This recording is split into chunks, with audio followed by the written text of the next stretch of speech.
শাৰদীয় দুৰ্গোৎসৱলৈ মাজতে মাথো কেইটামান দিন বাকী সমগ্ৰ ৰাজ্যতে চলিছে দুৰ্গোৎসৱৰ ব্যাপক প্ৰস্তুতি। বৰ্তমান মই আছোঁ যোৰহাটৰ টাউন ষ্টেচন সাৰ্বজনীন দুৰ্গা পূজা যি তেওঁলোকে অনুষ্ঠিত কৰি আহিছে আৰু এই পেণ্ডেল নিৰ্মাণ চলি আছে। তেওঁলোকৰ এইবাৰ ৭৭ বছৰত ভৰি দিছে তেওঁলোকৰ এইবাৰ টাউন ষ্টেচন সাৰ্বজনীন যি দুৰ্গা পূজা কমিটি। তেওঁলোকে বিগত বৰ্ষসমূহৰ দৰে এইবাৰো তেওঁলোকে প্ৰত্যেক বছৰত তেওঁলোকে পূজা মণ্ডপৰ নতুন নতুন এটা থিম লয়। এইবাৰো তেওঁলোকে দিল্লীৰ অক্ষয়ধামৰ আৰ্হিত তেওঁলোকে এই মণ্ডপ নিৰ্মাণ কৰিছে। বিগত সময়তো তেওঁলোকে বিভিন্ন ধৰণৰ ইয়াতে আৰ্হি লৈ মণ্ডপ নিৰ্মাণ কৰিছে।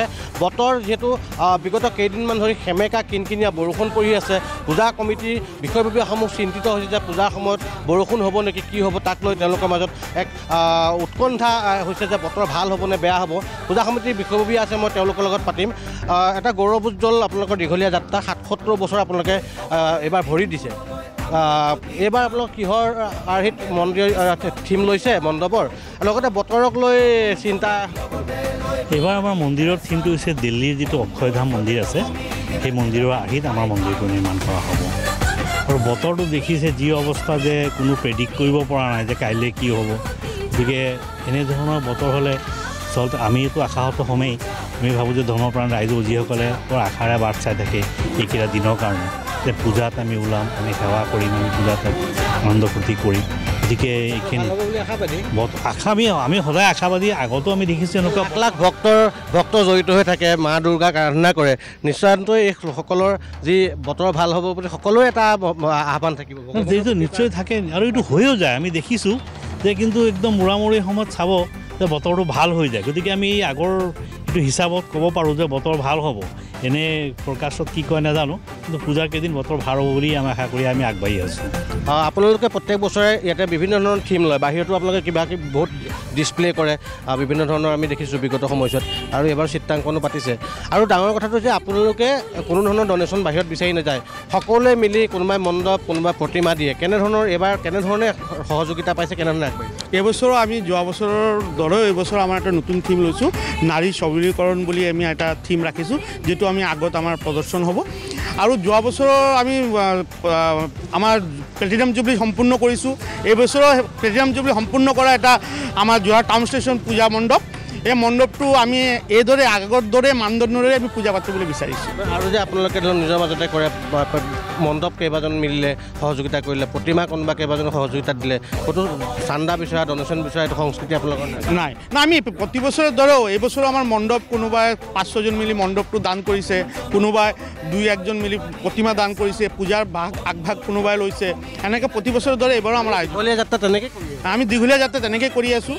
আৰু যোৱা বছৰৰ দৰে আমাৰ যে আৰ্ট কম্পিটিশ্যন হৈছিলে, চিত্ৰাংকন প্ৰতিযোগিতা হৈছিলে, তাত 850+ কেণ্ডিডেট আমি পাইছিলোঁ। এইবছৰো আমাৰ তেনেকৈ আমাৰ আছে চিত্ৰাংকন প্ৰতিযোগিতা আমাৰ আছে ইয়াত। এইটো আমাৰ অহা 6 তাৰিখে আমাৰ সম্পূৰ্ণ হ'ব। চিত্ৰাংকনৰ ক্ষেত্ৰত আপোনালোকে নতুন নতুন বিষয় লৈছে? হয় হয় হয়, আপোনালোকে চাব যে আমি এনেকুৱা দিছোঁ যে সৰু ল'ৰা ছোৱালী মানে বিল' ক্লাছ 1 মানে ক্লাছ 1ৰ তলত, প্ৰথম শ্ৰেণীৰ তলত মানে অংকুৰৰ পৰা এইখিনিক আমি ৰং লৈ ধেমালি বুলি ক'ব পাৰে। আমি এটা ৰং দি দিম যে সৰু ল'ৰা ছোৱালী যে কালাৰ কম্বিনেশ্যন মানে ৰং লৈ ধেমালি কৰিব ল'ৰা ছোৱালী, মানে সিহঁতৰ কোনো হেৰি নাই। তাৰপিছত ক্লাছ 1ৰ পৰা 3য় শ্ৰেণীলৈকে মানে প্ৰথম শ্ৰেণীৰ পৰা 3য় শ্ৰেণীলৈকে আমাৰ থাকিব যে প্ৰাকৃতিক দৃশ্য, প্ৰকৃতিটো যাতে ভাল পাব পাৰে, মানে এনেকুৱা এটা থিম, যাতে চিন্তাৰ এটা উদ্বেগ হয়। তাৰপিছত যিটো আছে আমাৰ ক্লাছ 4ৰ পৰা 7ম শ্ৰেণীলৈকে, এইটো অসমৰ বানপানী। যে অসমৰ বানপানীটো আমাক কি ধৰণে এফেক্ট কৰিছে ল'ৰা ছোৱালী চিত্ৰৰ জৰিয়তে আমি। আৰু ক্লাছ 8ম শ্ৰেণীৰ পৰা আমি 12 ক্লাছলৈকে আমি ওমেনৰ মানে মহিলা সবলীকৰণৰ ওপৰত আমাৰ ইতিমধ্যে কৈ গৈছোঁ যে আমাৰ এটা মহিলা থিম আছে, তো তাৰ ওপৰতো আমাৰ ল'ৰা ছোৱালীৰ থিম বেলেগ বেলেগ দিছে। কেনেকুৱা প্ৰস্তুতি কেনেকুৱা? আমাৰ যোৱা বছৰ বহুত ভাল হৈছিলে চিত্ৰাংকন কম্পিটিশ্যনটো, আৰু এইটো বছৰো আমি আশা কৰিছোঁ বহুত ভাল হ'ব। আৰু আমাৰ এইটো যোৱা বছৰত যিটো হৈছে চিত্ৰাংকন কম্পিটিশ্যনটো, এইটো আমি আশা কৰিছোঁ যোৰহাটত। দাদাই ক'লে আপোনালোকৰ এতিয়া কিমান আগবাঢ়িছে কাম? এতিয়া আপুনি মণ্ডপৰ কাম বেছি অকণমান আছে, কিন্তু আমাৰ বতৰটোৰ কাৰণে অকণমান প্ৰব্লেম হৈ আছে, বৰষুণটোৰ কাৰণে দাদাহঁতেও কাম কৰিবলৈ। প্ৰদীপ বৰা, ধন্যবাদ জ্ঞাপন কৰিছোঁ। ইফালে উত্তৰাখণ্ডৰ কেদাৰনাথ মন্দিৰৰ আৰ্হিত নিৰ্মাণ কৰা হৈছে দেৰগাঁৱৰ পূজা মণ্ডপ।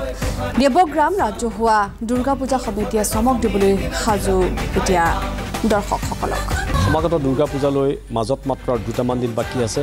তাৰ প্ৰাক মুহূৰ্তত আমি যদি চাওঁ, সমগ্ৰ ৰাজ্যখনৰ লগতে গোলাঘাট জিলাতো ইতিমধ্যে বিভিন্ন প্ৰান্তত আকৰ্ষণীয় পূজা মণ্ডপ ইতিমধ্যে নিৰ্মাণ কৰি থকা দেখা গৈছে আৰু মই আজি সেই আকৰ্ষণীয় পূজা মণ্ডপ দেখুৱাবৰ কাৰণে নিৰ্মাণৰত সেই পূজা মণ্ডপ দেখুৱাবৰ কাৰণে দেৰগাঁৱৰ দেৱগ্ৰাম ৰাজহুৱা দুৰ্গা পূজা মণ্ডপত উপস্থিত হৈছোঁ ললিত আগৰৱালা তেখেতৰ অবিহনে দেৱগ্ৰাম ৰাজহুৱা পূজা দুৰ্গা পূজা ইতিমধ্যে আধৰুৱা হ'ব বুলি ক'ব পাৰি সভাপতি আছে এইবাৰ দুৰ্গা পূজা সমিতিৰ অনুপ ভাগৱতী খুব ভাল লাগিছে আপোনালোকৰ এইবাৰ আপোনালোকে কেদাৰনাথৰ আৰ্হিত পূজা মণ্ডপ নিৰ্মাণ কৰিছে আগতেও চমক দিয়ে আপোনালোকে ইমান সুন্দৰকৈ আপোনালোকে পূজা ইয়াত আয়োজন কৰে বহু টকাৰ আপোনালোকৰ প্ৰয়োজন হয় ক'ৰ পৰা আহে এই টকা ৰাইজৰ দান বৰঙণি বা কোনো ব্যক্তিয়ে স্বইচ্ছাই দান কৰে বা এইবাৰ কিমান মানুহৰ সমাগম হোৱাৰ সম্ভাৱনা আছে তাক জয়তে নিৰ্যাপক দুৰ্গা পূজাৰ শুভেচ্ছা জ্ঞাপন কৰিছোঁ তথা সদৌ অসমবাসীকো দুৰ্গা পূজাৰ শুভেচ্ছা জ্ঞাপন কৰোঁ আপুনি কোৱাৰ দৰে দুৰ্গা পূজা মই নাপাতোঁ তাক কিবা এটা মোৰ মাৰ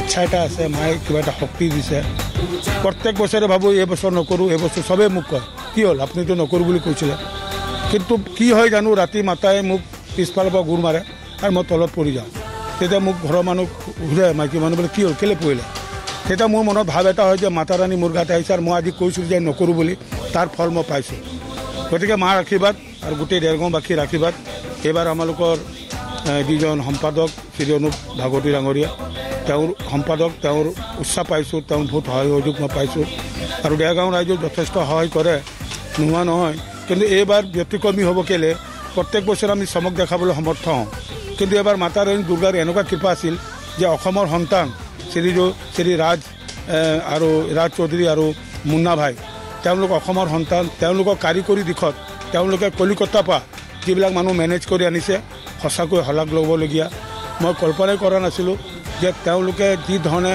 স্বইচ্ছাৰে যি কাৰিকৰী দিশত যি কাম কৰিছে সঁচাকৈ চমক লগা আৰু আগলৈও আশা ৰাখিছোঁ যে তেওঁলোকে এতিয়ালৈকে আমাৰ 80% কাম হৈছে আৰু 20% কাম যিটো আছে যিটো এণ্টেৰিয়েৰ বুলি কয় আৰু বাহিৰৰ কামটো কৰিব পৰা নাই বৰষুণৰ বাধা বিঘিনি ঘটোৱাৰ কাৰণে আশা ৰাখিছোঁ এইবাৰ আমি এটা ব্যতিক্ৰমী এটা অভিলেখ সৃষ্টি কৰিম আৰু এইবাৰ আমাৰ লাখ লাখ ভক্তৰ সমাগম হ'ব বুলি আমি আশা ৰাখিছোঁ